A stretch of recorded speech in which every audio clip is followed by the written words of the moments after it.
मित्रों नमस्कार। मैं हूं आपका दोस्त डॉक्टर अनिल अग्रवाल। आज रक्षाबंधन का दिन है, इसलिए सभी बहनों को और भाइयों को रक्षाबंधन की बहुत बहुत शुभकामनाएं। और आशा करता हूं सभी यह त्यौहार अच्छे से मनाएंगे, धूमधाम से मनाएंगे, खुशियों से मनाएंगे और ये दिन बहुत ही अच्छे से सभी का निकलेगा। एक मेरा कंपाउंडर है अंकुश, उसने कल वैक्सीन लगवाई, तो आज उसका फ़ोन आया कि उसका बुखार है, तो इसलिए वो आज नहीं आ रहा है। लेकिन उसने मेरे को कहा कि आप मेरे को 2-3 प्रश्नों के उत्तर ज़रूर इसके वीडियो के अंदर पूछना कि ये त्यौहार क्यों मनाया जाता है और ये कब इसकी शुरुआत हुई थी। वैसे तो जो हमें स्कूल में पढ़ाया जाता है या इतिहास में पढ़ाया जाता है, उसमें बताते हैं कि फला रानी के राज्य के ऊपर किसी राजा ने चढ़ाई कर दी और फिर उसके बाद में जो उसने दूसरे स्ट्रॉन्ग एक राजा से फिर मदद मांगी। उसके लिए उसने राखी उसको उपहार के लिए भेजी और कहा कि मैं तेरी बहन हूँ। तो फिर उस राजा ने आके उस रानी की मदद की और इस तरह से उसके राज्य को बचाया। इस तरह की अनेक कहानियाँ जो है हमने पढ़ रखी हैं, लेकिन हमारे पुराणों के अंदर भी इसका वर्णन मिलता है। पुराणों के अंदर एक कहानी आती है कि एक उस समय में एक बार एक राजा बलि थे और वो अश्वमेध यज्ञ कर रहे थे। मतलब पूरी दुनिया को जीतने के लिए एक अश्वमेध यज्ञ किया जाता है। तो जब वो ये यज्ञ कर रहे थे तो भगवान विष्णु एक वामन का अवतार धारण करके आए और उस राजा से जो है उन्होंने 3 पग भूमि मांगी।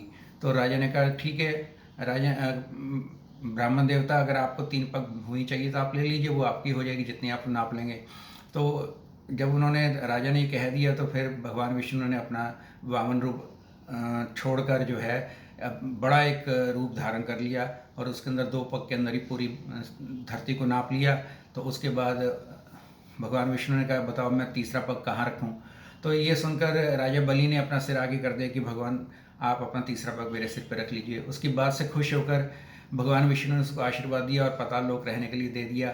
लेकिन राजा बलि ने भी उनके साथ एक शर्त रखी कि आपको मेरे साथ चलकर जो है पाताल लोक में ही रहना पड़ेगा। अब भगवान ने उसकी बात मानकर जो है वो भगवान विष्णु भी जो है पाताल लोक में जाकर रहने लगे राजा बलि के साथ में। जब काफ़ी दिन हो गए भगवान विष्णु नहीं आए तो लक्ष्मी जी जो है बहुत उदास हुई। जब उनको एक कारण पता लगा कि भगवान विष्णु तो पाताल लोक में राजा बलि के साथ रह रहे हैं, तो फिर लक्ष्मी जी जो है जाके राजा बलि से मिली और उनको कहा कि आप मेरे भाई हो, और उसके उन्होंने राखी बांधी और कहा कि अब अपनी बहन के लिए आपको कुछ करना पड़ेगा। तो राजा बलि ने कहा बताओ मैं क्या कर सकता हूँ। तो लक्ष्मी जी ने कहा कि आप भगवान विष्णु को मुक्त करें और जिससे कि वो अपने धाम में चलकर मेरे साथ रह पाएंगे। तो राजा बलि ने ऐसा ही किया। तो फिर उसके बाद में भगवान विष्णु और लक्ष्मी जी खुशी खुशी अपने धाम चले गए। तो इस तरह से पुराणों के अंदर भी रक्षाबंधन का त्यौहार आता ही है मनाने के लिए। तो वैसे तो ये सब कहानियाँ सबको को पता ही होती हैं, लेकिन फिर भी एक बारी थोड़ी बहुत सुन ली जाए, कह ली जाए तो अच्छी लगती है। और हमें अपना पुराने इतिहास के ऊपर भी गौरव होता है कि हमारे इतिहास में देखो कितनी अच्छी अच्छी चीज़ें हैं। तो एक और भी चीज़ है कि भाई ये रक्षाबंधन कब मनाया जाता है। ये रक्षाबंधन हम सभी को पता है कि ये श्रावण मास की पूर्णमासी को मनाया जाता है। तो श्रावण मास की पूर्णमासी 22 अगस्त को है। लेकिन अंकुश मेरे से एक चीज़ और पूछ रहा था, कह रहा था कि अच्छा ये बताओ कि ये कल 22 अगस्त को मनाया जा रहा है और पिछली बार 3 अगस्त को आया था, तो ऐसा क्यों है। तो ये क्योंकि हमारे जितने भी हिंदू त्यौहार होते हैं वो इंग्लिश कैलेंडर के हिसाब से नहीं मनाए जाते हैं। केवल इंग्लिश कैलेंडर के हिसाब से 15 अगस्त और 26 जनवरी का दिन ही मनाया जाता है। या जो जन्मदिन होते हैं वो भी हम आजकल सुविधा के अनुसार जो इंग्लिश कैलेंडर के हिसाब से मना लेते हैं। लेकिन जो पुराने हमारे जितने त्यौहार हैं वो सारे हम जो है अपने जो पुराने हमारे पंचांग चलता है उसके हिसाब से मनाते हैं। और उसके अंदर श्रावण मास जब आता है और उसकी जो पूर्णमासी पड़ती है तो उसी दिन हम जो है इस त्यौहार को रक्षाबंधन के त्यौहार को मनाते हैं। तो इसके पीछे क्योंकि हमारे आप ये देखोगे जितने हमारे जो पुराने कैलेंडर के हिसाब से मंथ आते हैं वो सोलर और ल्यूनर दोनों के मिक्सिंग के हिसाब से ये तिथियां बनती हैं। और उसके अंदर मैंने अभी भी देखा है कि आप देखेंगे कोई कहता है ये बरसातें अब लेट होने लग गई हैं, देर तक होती हैं, जल्दी नहीं होती हैं, दिन बदल रहे हैं। लेकिन आप ये देखेंगे कि जो सावन का मास जो पुराने के हिसाब से है, जो रक्षाबंधन का भी सावन मास खत्म होगा फिर भादों का मास आएगा, तो इसमें बारिश ज़्यादा होती है सावन के महीने में। फिर भादों के महीने में बारिश भी होती है लेकिन उसके अंदर धूप भी तेज़ निकलती है, तीखी निकलती है, जिसकी वजह से लोग बच्चों को खास तौर पर जो फोड़े फुंसियाँ निकल आते हैं। तो क्योंकि उसको गर्मी सूरज की किरणें एकदम सीधी तेज नीचे आती हैं तो उस वजह से ऐसा होता है।